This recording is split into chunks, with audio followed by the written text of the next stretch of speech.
Hello students, welcome to filler form YouTube channel. Filler form YouTube channel पे आप सभी net aspirants का स्वागत है। जो भी स्टूडेंट्स तैयारी कर रहे हैं paper 2 commerce UGC net JRF 2022 के लिए, उनके लिए मैं साक्षी डेली लेके आती हूँ 3 बजे क्लासेस। ठीक है, तो चलिए शुरू करते हैं। आज है हमारी क्लास नंबर 56। ओके, साथ ही साथ मैं बता देती हूँ कि जो भी क्लासेस होती हैं उनकी लिंक्स आपको प्रोवाइड करा दी जाती है। जो टेलीग्राम चैनल बना हुआ है कॉमर्स सब्जेक्ट का, उस पे, और साथ ही साथ जो व्हाट्सएप ग्रुप्स बने हुए हैं फिलर फॉर्म के, उन पे, तो आप वहाँ जाके ज्वाइन कर लीजिए। लिंक्स आपको डिस्क्रिप्शन में मिल जाएगा, टेलीग्राम चैनल का भी और साथ में व्हाट्सएप ग्रुप्स का भी, जिनको आप ज्वाइन कर सकते हो।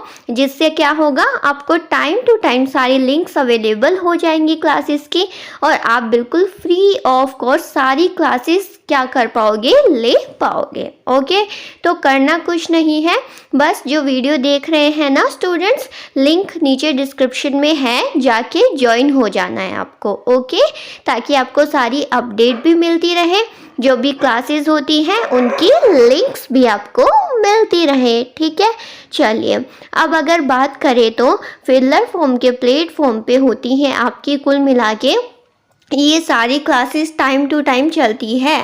ठीक है, तो जो भी स्टूडेंट्स कॉमर्स के हैं वो भी पेपर फर्स्ट की 3 क्लासेस होती हैं, उनको लगाया कीजिए। और जो स्टूडेंट्स अदर सब्जेक्ट की प्रिपरेशन कर रहे हैं उनके लिए भी यहाँ पे क्लासेस होती हैं, तो वो क्या कर सकते हैं, अपने टाइम के अकॉर्डिंग आके यहाँ पे क्लास बिल्कुल फ्री ऑफ कॉस्ट ऑनलाइन ले सकते हैं। ठीक है, तो पेपर फर्स्ट की मैं एक बार आपके साथ टाइमिंग शेयर अगर करूँ तो पेपर फर्स्ट की 3 क्लासेस होती हैं। एक तो होती है आपकी थ्योरी की क्लास, ठीक है, और एक होती है MCQs की क्लास पेपर फर्स्ट की। ठीक है, एक में तो आपको कॉन्सेप्ट समझाया जाएगा, जो कि कब होगी बताओ, ये होगी आपकी 11 AM 11 बजे आपकी होगी थ्योरी की क्लास, जिसमें जितनी भी 10 यूनिट्स है ना, उनमें से रिसर्च हो गया, आपका कम्युनिकेशन हो गया, और भी जो सारी इफ़ेक्टिव यूनिट्स हैं पेपर फर्स्ट की, जो बच्चा खुद नहीं पढ़ सकता है, उनकी प्रिपरेशन करवाई जाती है यहाँ पे। ठीक है, कब, 11 बजे। और फिर MCQ क्लास होती है 2 PM नून में, आफ्टरनून में 2 बजे होती है आपकी MCQ क्लास, जो भी पेपर फर्स्ट की होती है। ठीक है, उसमें जो भी इफ़ेक्टिव MCQs हैं पेपर फर्स्ट से रिलेटेड वो आपको करवाए जाते हैं। ठीक है, और फिर नाइट में 9 PM होती है मैथ्स की क्लास। ओके ना स्टूडेंट्स, तो पूरा का पूरा आपका शेड्यूल आप सेट करके अपने टाइमिंग के अकॉर्डिंग क्लासेस ले लो।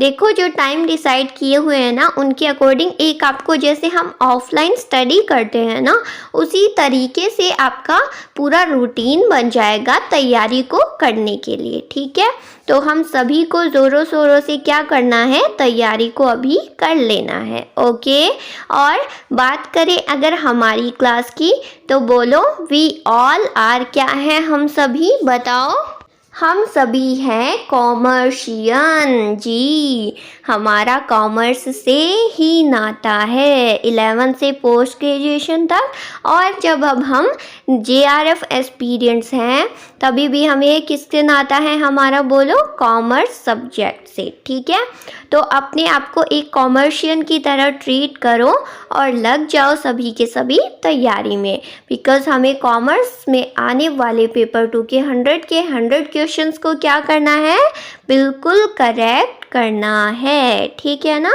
सो चलिए अगर बात हमारी क्लासेस की, तो बोलो, लास्ट क्लास में हमने डिस्कस किए थे MCQs regarding unit first, 3 and 4 के। तो आप सभी ने मुझे स्कोर तो बताए हैं नहीं, अब मुझे ये बताओ आपकी अपीयरेंस का, कि कौन कितना अटेम्प्ट कर रहा है क्वेश्चंस को, किसके कितने सही हुए हैं, मुझे कैसे पता चलेगा। जहाँ पे व्यूज़ आते हैं उससे आधे भी लाइक आप वीडियो पे नहीं करते हो, बताओ, तो क्या लगेगा मुझे कि आप सभी क्लासेस ले भी रहे हो, आपको पसंद आ रही है, कॉन्सेप्ट समझ में आ रहा है, नहीं आ रहा है, मुझे कुछ भी नहीं पता चलता है और मैं बहुत ही ज़्यादा डीमोटिवेट अब फील कर रही हूँ। सो आप ये चाहते हो कि एक टीचर जो आप पे इतना एफर्ट कर रहा है उसको डीमोटिवेट फील कराओ? सीरियसली, मतलब आपको एक सिर्फ टाइप करके कमेंट करना होता है कि मैम आज हमारा ये स्कोर रहा, हमने इतने क्वेश्चंस अटेम्प्ट किए, वो भी आप नहीं कर पा रहे हो। So what is this? क्या एक्सपेक्ट करूँ मैं आप लोगों से स्टूडेंट्स? सो प्लीज़ थोड़ा सा ना फीडबैक ज़रूरी होती है, तो आप दिया कीजिए फीडबैक। आप ऐसे मान के चलिए, फीडबैक दिया कीजिए कि जो आप लाइक का बटन दबाते हो ना, वो आपकी अटेंडेंस होती है। जैसे ऑफलाइन में हम अटेंडेंस लेते हैं ना, वैसे ही ऑनलाइन जब क्लास होती है ना, तो उसमें वो आपकी अटेंडेंस होती है। किसकी? कि हाँ मैम, हम क्लास में आ चुके हैं और अब हम क्लास लेना शुरू कर रहे हैं। चाहे आप लाइव क्लास लो, चाहे आप रिकॉर्डेड क्लास लो, बाद में लो, लेकिन आप जब लाइक बटन दबाओगे तब मैं ये समझ जाऊंगी कि आपने क्लास को लिया है। समझ में आ रही है? तो अब से क्या मान के चलना है कि लाइक बटन जो आप दबा रहे हो वो आपका अटेंडेंस है, ठीक है? अब जैसे क्लास में अटेंडेंस लगाते हैं ना, वैसे तो जो जितने लाइक्स आएंगे मैं समझूंगी उतने स्टूडेंट्स अच्छे से प्रिपरेशन कर रहे हैं मेरे साथ मिलके, ठीक है? तो आप सबकी अपीयरेंस बहुत मस्त है, तो लाइक बटन के माध्यम से वो मुझे मिलनी चाहिए। क्लियर है ना? ठीक है, चलिए अब बात करें अगर, तो हमारी चल रही है अभी यूनिट फर्स्ट हो चुकी है लगभग, यूनिट थर्ड पूरी कंप्लीट हो चुकी है और यूनिट 4 चल रही है। कौन सी चल रही है अभी बोलो? Unit 4 business finance, right? तो अभी तक के हमने कुल मिला के बात कर ली है 3 चैप्टर्स की इसमें, ठीक है? कौन कौन से बोलो? एक हमने देखा था बेसिक टर्म्स, जिसमें हमने देखा था व्यावसायिक वित्त में, बिजनेस फाइनेंस में हमें पढ़ना होता है 3 टाइप के डिसीजंस के इर्द गिर्द जो पूरी यूनिट है, पूरा सब्जेक्ट है आपका घूमता है। कौन कौन से बताओ? Financial decision, investing decision and आपका डिविडेंड पॉलिसी डिसीजन, वित्तीय निर्णय, विनियोग निर्णय और आपका लाभांश नीति निर्णय, राइट? क्लियर है? फिर हमने बात की थी सोर्सेस ऑफ फंड्स की, यानी जो आपके स्रोत होते हैं कोष के, उनकी हमने बात की थी। हमने देखे थे कुछ डोमेस्टिक सोर्स यानी घरेलू स्रोत, जो इंडिया के ही, मतलब इंडिया में ही किस तरीके से एक कंपनी है, एक फर्म है, वो कैपिटल रेज करने के स्रोत ढूंढती है ना? और एक हमने बात की थी इंटरनेशनल सोर्सेज की, अंतर्राष्ट्रीय स्रोतों की, ठीक है? तो आई होप सभी ने क्लास ली है। जो स्टूडेंट्स नए हैं मैं उनको बोलूँगी आप यूनिट 4 से क्लास लेना शुरू कर दीजिए। अभी हमारे 3-4 चैप्टर्स हुए हैं, तो आप उनको कवर अप इजीली करने पाओगे। क्लियर है? उसके बाद हमने लीज फाइनेंसिंग की बात की थी, वित्तीय पट्टा पूरा हमने पढ़ा था, जिसमें हमने देखा था लेजी क्या होता है, लेजर क्या होता है, पट्टादाता क्या होता है, पट्टाधारी क्या होता है, उनके अलग अलग प्रकार, टाइप्स हमने देखे थे। एक बार मैं थोड़ा सा ना रिमाइंड करवा रही हूँ, ताकि क्या हो, आपको पता रहे कि ये हमने पढ़ लिया है ना? और उसके बाद हमने कर लिए थे कैपिटल स्ट्रक्चर को, पूंजी ढांचा भी हमने पूरा पढ़ लिया था। हमने देखा था कि कॉस्ट का फर्म की वैल्यू पे क्या प्रभाव पड़ता है, प्रॉफिट का फर्म की वैल्यू पे क्या प्रभाव पड़ता है, और हमने कुल मिला के 4 थ्योरीज हमने पढ़ ली थी।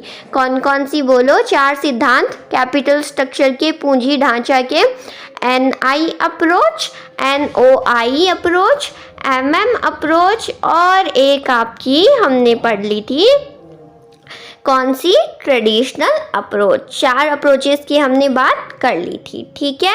और फिर MCQs के माध्यम से हमने 2 क्लासेस MCQs की ले ली थी। तो यहाँ तक आई होप सभी को अच्छे से समझ में आ गया है। अब आज की क्लास में हम हमारा नया चैप्टर बोल दीजिए स्टार्ट करने वाले हैं, जो बिल्कुल छोटा सा है और बहुत इजी है। आपको मैं आसान शब्दों में समझाऊंगी जिससे इजीली आपको समझ में आ जाएगा इन प्रैक्टिकल वे में। तो चलिए अगर बात करें कि आज की क्लास में हम कौन सा टॉपिक डिस्कस करने वाले हैं, सो लेट्स सी। आज हम बात करेंगे, बोलो किसकी? हम बात करेंगे असेट सिक्योरिटाइजेशन की, संपत्ति प्रतिभूतिकरण की। अच्छा मुझे बताइए अपने बेसिक पॉइंट से जो आपकी परसेप्शन है, आपने समझा है कहीं ना कहीं, क्या आपने इस टॉपिक को पहले कहीं पढ़ा है एफएम के अंदर ही, या फिर आपने ये नाम कहीं सुना है, चाहे तो हिंदी में संपत्ति प्रतिभूतिकरण या फिर असेट सिक्योरिटाइजेशन? अगर सुना है तो आई होप उनको कुछ ना कुछ इस बारे में ज़रूर पता होगा, और जिनके लिए बिल्कुल नई टर्म है तो चलिए आज हम बेसिक से ही इसको पूरा का पूरा समझने वाले हैं। तो जल्दी जल्दी सब क्लास से जुड़ जाइए, क्लास को लाइक करके अपनी अटेंडेंस दे दीजिए। एंड आफ्टर दैट अब हम शुरू करने वाले हैं हमारी एक्सप्लेनेशन अबाउट असेट सिक्योरिटाइजेशन, संपत्ति प्रतिभूतिकरण। ओके, तो चलिए देखिए। अभी जैसे कि मैंने बताया कि एफएम में हम 3 चीज़ें लेके चलते हैं, फाइनेंसिंग डिसीजन, इन्वेस्टमेंट डिसीजन और डिविडेंड पॉलिसी डिसीजन, राइट? तो अब फाइनेंसिंग डिसीजन में हम क्या देखते हैं? Sources of finance. अभी हमने बात की जो इक्विटी, डेब्ट, बॉन्ड, प्रेफरेंस शेयर्स है ना, ऋण पत्र हो गए, समता अंश हो गए, पूर्वाधिकार अंश हो गए, बॉन्ड्स हो गए, ये सभी स्रोत होते हैं किसके? फाइनेंस के, वित्त के स्रोत होते हैं जिनको हम पढ़ते हैं वित्तीय निर्णय लेने के लिए, ठीक है। अब विनियोग निर्णय, विनियोग निर्णय में हम क्या देखते हैं? हमारी असेट्स को, ठीक है। विनियोग कहने का मतलब कि कहाँ कहाँ हमें इन्वेस्टमेंट करना चाहिए, विनियोग करना चाहिए। तो एक तो होती है हमारी, हम देखते हैं daily day to day activities जो होती है करंट असेट्स में, है ना, चालू संपत्तियों में, ठीक है। तो उसके लिए हम पढ़ते हैं किसको? वर्किंग कैपिटल को, कार्यशील पूंजी की हम गणना करते हैं, ठीक है। और एक होती है जो लॉन्ग टर्म प्रोजेक्ट्स होते हैं, फिक्स्ड असेट्स में हम इन्वेस्ट करते हैं, बड़े बड़े प्रोजेक्ट्स होते हैं, स्थिर संपत्तियों में हम विनियोग करते हैं। तो उसके लिए हम चर्चा करेंगे जो कैपिटल बजटिंग की, ठीक है। तो इन्वेस्टिंग डिसीजन में हम 2 टर्म को पढ़ेंगे विनियोग निर्णय में, एक तो वर्किंग कैपिटल, कार्यशील पूंजी की गणना, और एक कैपिटल बजटिंग जिसमें हम देखेंगे स्थिर संपत्ति के अंदर जब विनियोग किया जाता है तो उसके लिए हमें जो बजट बनाना पड़ता है कि कौन से प्रोजेक्ट में हम कितना इन्वेस्ट करें जिससे हमारा जो कॉस्ट तो है वो कम आएगी और हमारा प्रॉफिट ज़्यादा होगा। तो वो सारी चर्चा होगी कैपिटल बजटिंग के अंदर, ठीक है। अब अगर बात करें तो 2 टर्म निकल के आती हैं किसमें? इन्वेस्टमेंट डिसीजन के अंदर ही, ठीक है। कौन कौन सी बोलो? एक तो आपकी फैक्टरिंग, ठीक है।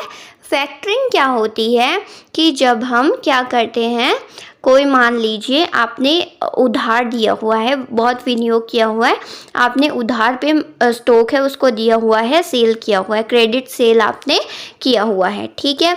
अब आप क्या करते हो? एक बंदा हायर कर लेते हो, एक मैन को हायर कर लेते हो, किसके लिए?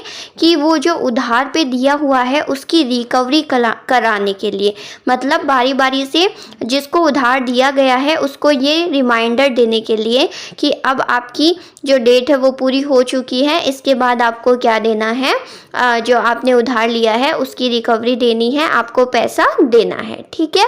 तो हमारे लिए तो वो क्या है? संपत्ति है, और अगले के लिए वो क्या है? लाइबिलिटी है, क्या है? दायित्व है, ठीक है।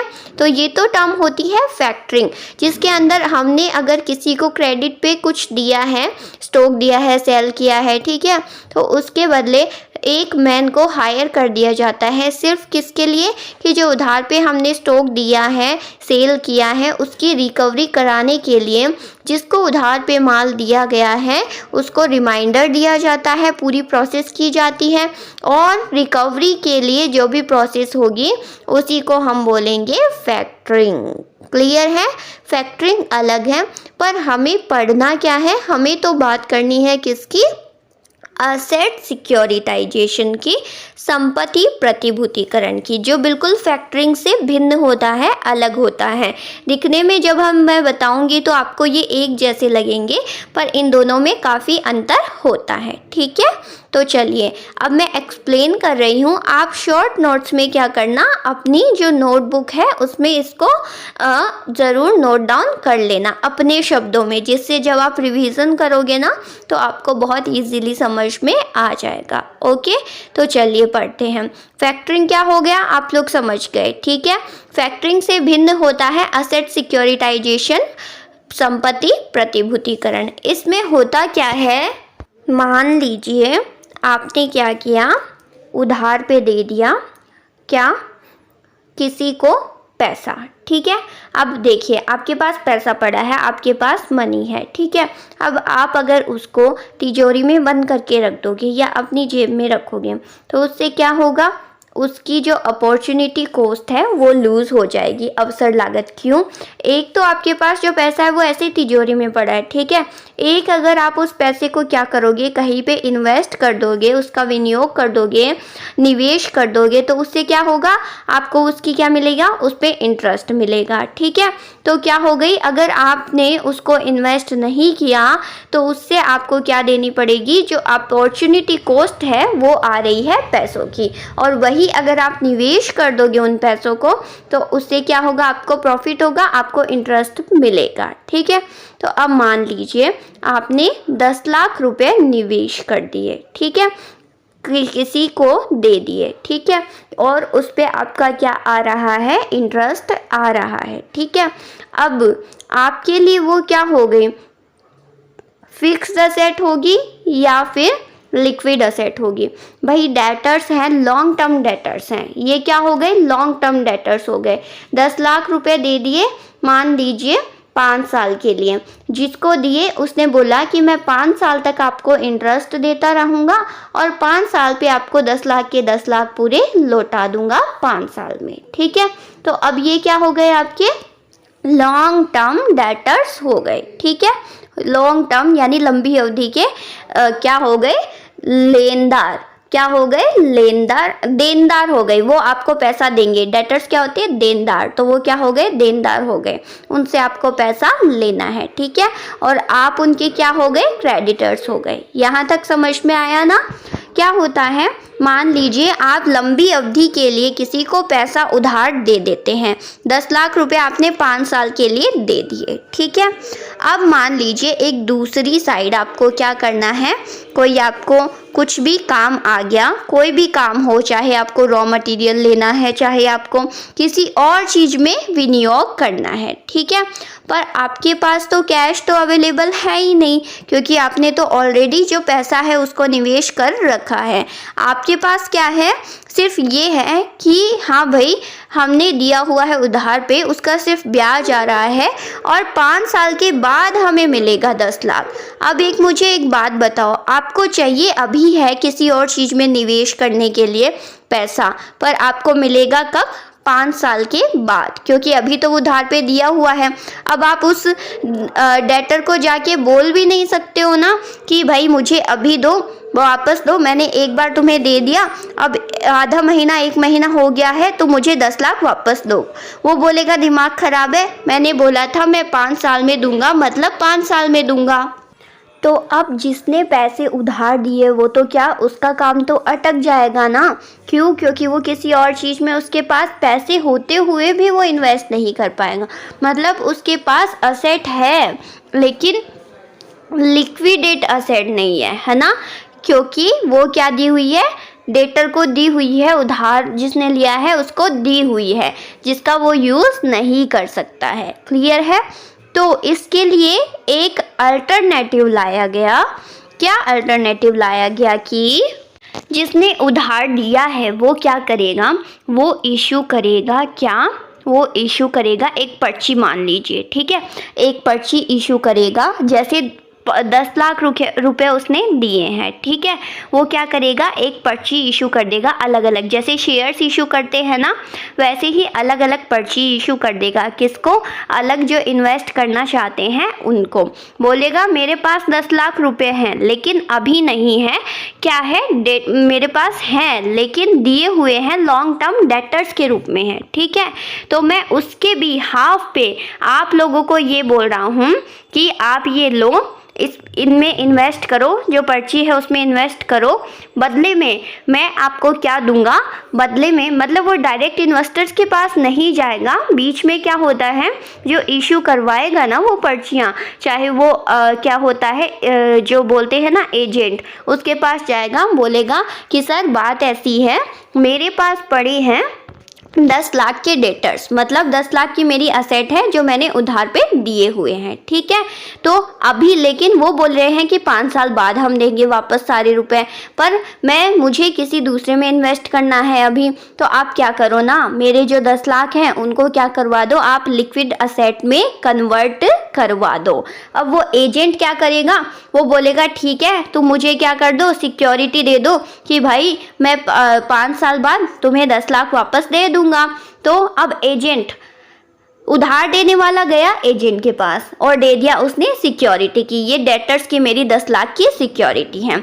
अब एजेंट क्या करेगा, एजेंट दे देगा किसको, जो इन्वेस्टर्स है ना अलग अलग मार्केट में जो विनियोग करना चाहते हैं उनको अलग अलग इन्वेस्ट कर देगा, पर्ची दे देगा कि आप लोग भाई ये है इसमें इन्वेस्ट करो जो खरीदना चाहते हैं, ठीक है, और जो इन्वेस्टर्स हैं उनसे वो 10 लाख रुपए कलेक्ट करके किसको दे देगा, जिसको अभी पैसे चाहिए थे, जिसने उधार दिए थे उसको, ठीक है।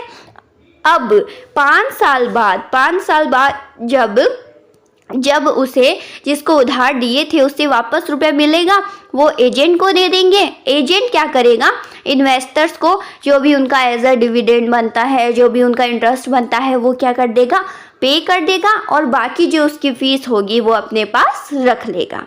तो ये एक अल्टरनेटिव खोजा गया कि जब आपकी लॉन्ग टर्म डेटर्स आपके, मतलब आपने उधार पे दे रखे हैं पैसे, वो जो भी अभी आपको नहीं मिलेंगे, उसके लिए एक अल्टरनेटिव बनाया गया कि आप एजेंट के पास जाके क्या कर सकते हो, उन पैसों को लिक्विड असेट में कन्वर्ट करवा सकते हो।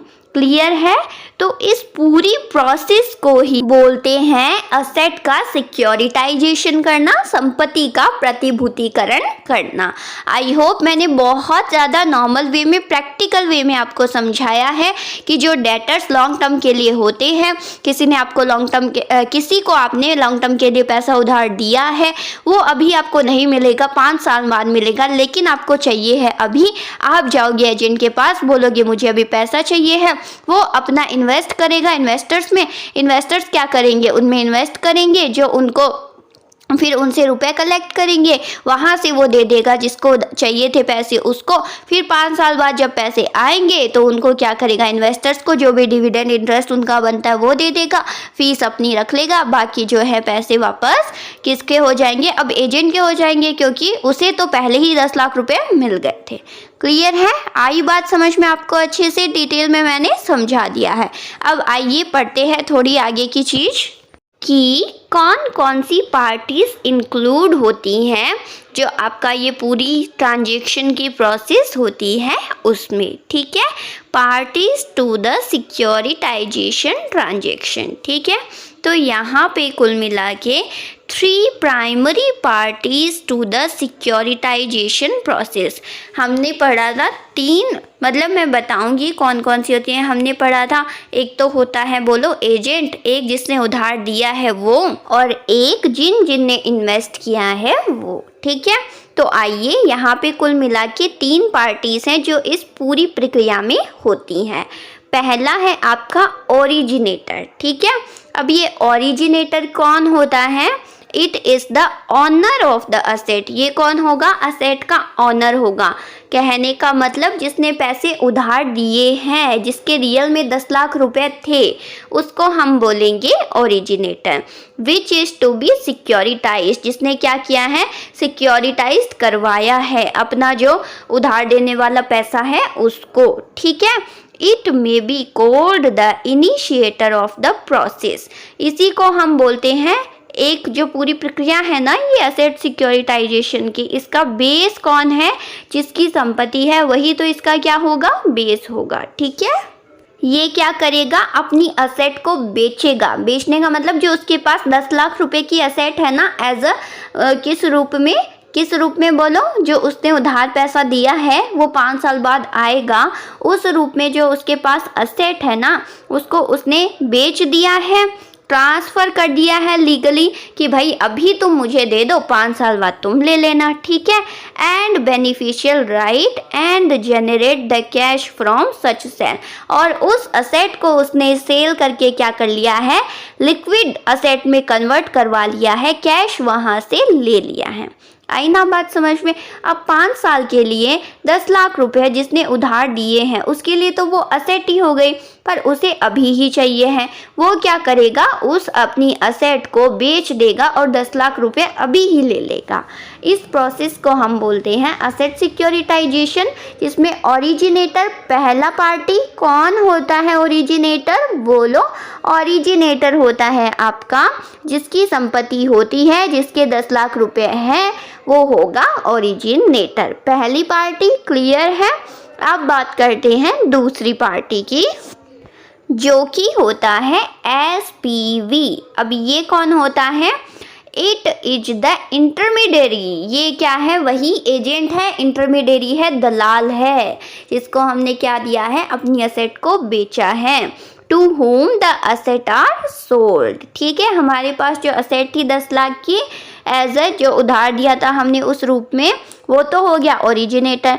और जिसको हमने बेच दिया है, किसको बेचेंगे हम? एसपीवी को, जो होता है एज ए इंटरमीडिएटर, दलाल। ठीक है। अब ये कोई ट्रस्ट हो सकती है या कोई कंपनी हो सकती है, specially created for this purpose, जो इसी उद्देश्य के लिए बनाई जाती है, and has existence independent of the originator. जो बिल्कुल उधार देने वाला व्यक्ति है, ओरिजिनेटर है, उससे बिल्कुल इंडिपेंडेंट होती है।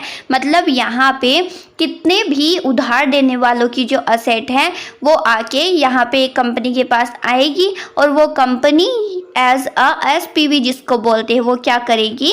जितने भी निवेश करता है, इन्वेस्टर्स हैं, वहाँ पे वो पर्ची देगी एज असेट सिक्योरिटाइजेशन कि भाई ये ऐसी असेट है, अगर इसमें आप इन्वेस्ट करना चाहते हो तो आपको इतने टाइम पीरियड के बाद क्या मिलेगा?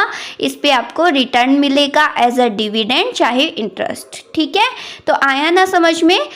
एसपीवी कौन होती है? कोई ऐसी कंपनी, कोई ऐसी ट्रस्ट जो इस उद्देश्य से बनाई जाती है कि वो क्या करेगी कि जितनी भी ये संपत्तियां हैं ना, उसको क्या करेगी? इन्वेस्टर्स जो निवेश करता है वहाँ पे इशू करवाएगी। क्लियर है? आगे देखिए।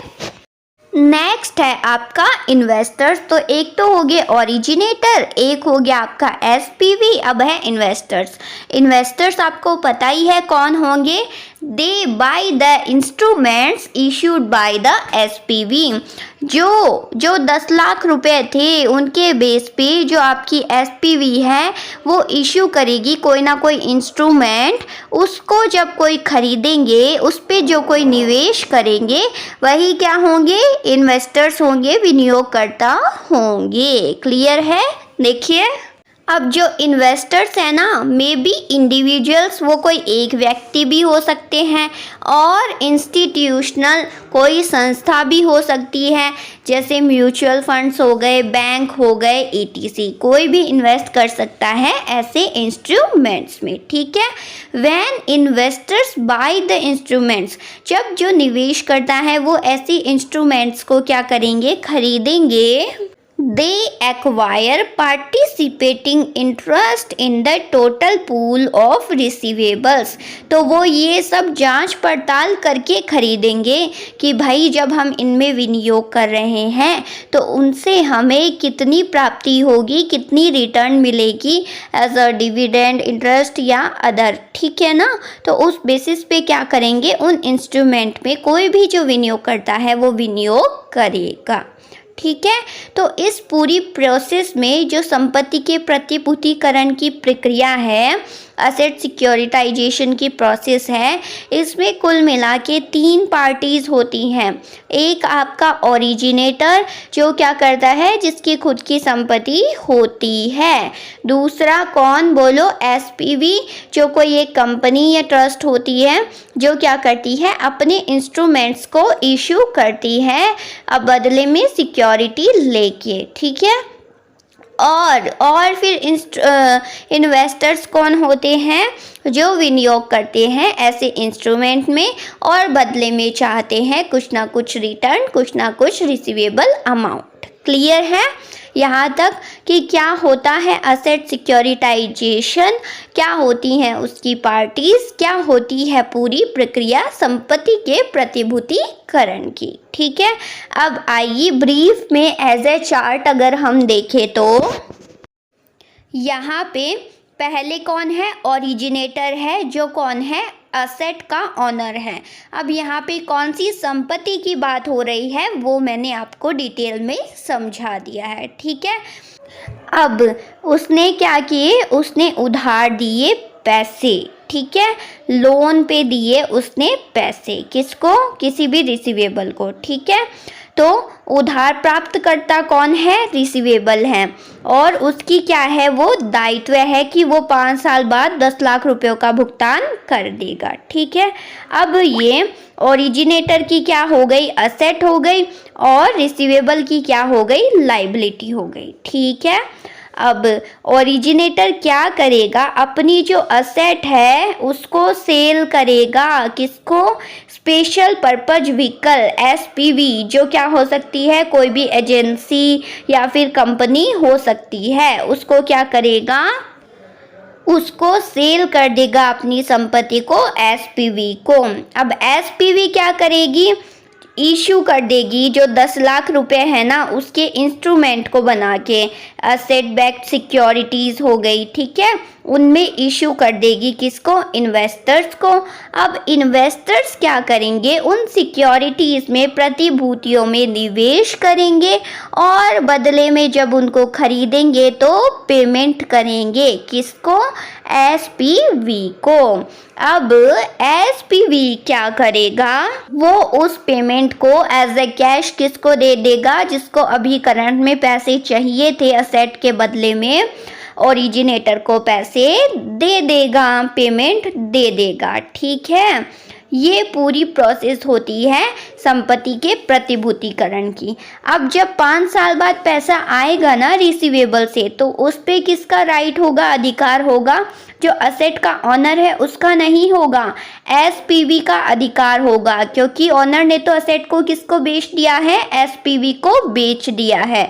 अब उन 10 लाख रुपयों पे 5 साल बाद अधिकार होगा एसपीवी का, वो लेगी रिसीवेबल से अमाउंट और जो इन्वेस्टर्स हैं उनको पे करेगी और बाकी जो फीस होगी वो अपनी रख लेगी, जो प्रॉफिट होगा एसपीवी को हो जाएगा, ठीक है।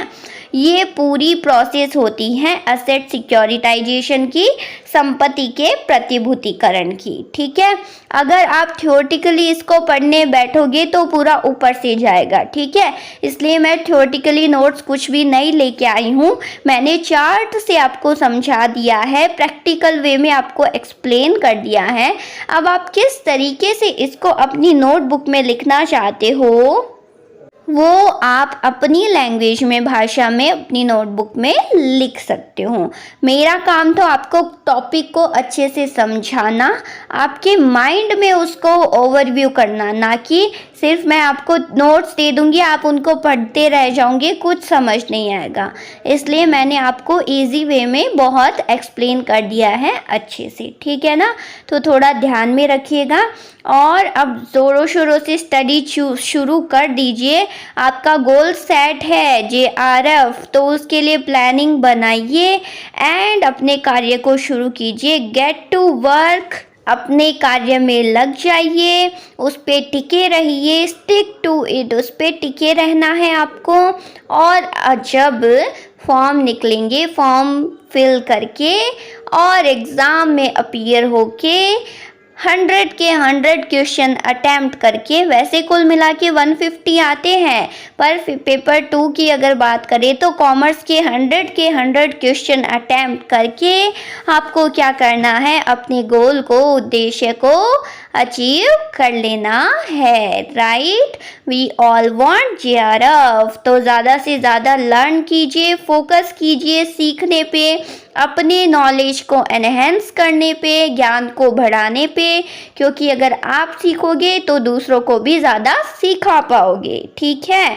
तो ज़्यादा से ज़्यादा प्रैक्टिस कीजिए विद MCQs क्वेश्चंस एंड ज़्यादा से ज़्यादा लाइक कर देना, शेयर किया करो जो फ्रेंड्स हैं अपने उनके साथ में, और कमेंट में बताना कैसा लगा आपको कॉन्सेप्ट, और ज़रूर फीडबैक दिया कीजिए। और जो भी स्टूडेंट्स फिलर फॉर्म के साथ मिलके स्टडी करना चाहते हैं उसके लिए यहाँ पे वेबसाइट और सोशल साइट्स अवेलेबल है, यहाँ से जाके आप अप्रोच कर सकते हैं, ओके। और आपको जो नोट्स है वो वेबसाइट से अवेलेबल हो जाएंगे, तो वहाँ से जाके आप कलेक्ट कर लेना, ओके।